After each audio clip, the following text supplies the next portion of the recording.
Christensen from KSFY Television.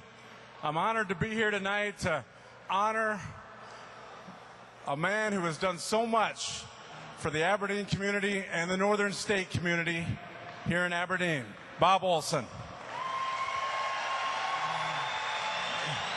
You know, it was last year when Bob said he was going to retire after the current school year, and I think it was hard for a lot of us to believe because we can't imagine Northern State without Bob Olson. It was a relationship that began 30 years ago. He grew up in Aberdeen. He played for the Wolves. He played for the legendary Coach Walks here.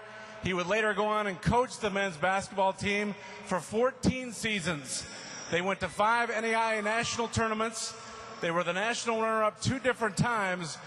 When they made the move to NCAA Division II, he went to 4 more NCAA tournaments, and he was the winning coach in what I think was one of the greatest college basketball games ever in this state. Northern State in 1998 goes into South Dakota State and beats them in the North Central Regional to go to the Division II Elite Eight.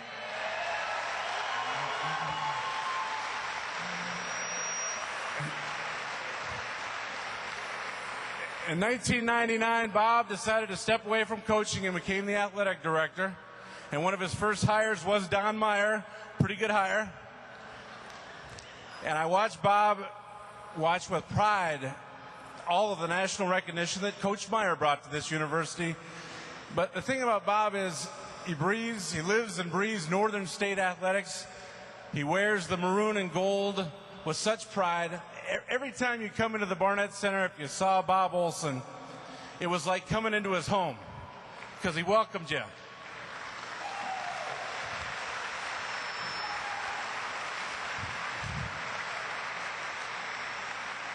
He's so proud of all the student athletes here, and he's a big reason why why you're as successful as you are today. Bob Olson has played a huge role in that. Before we hear Bob speak, I'd like to introduce NSU President Jim Smith and his wife Connie.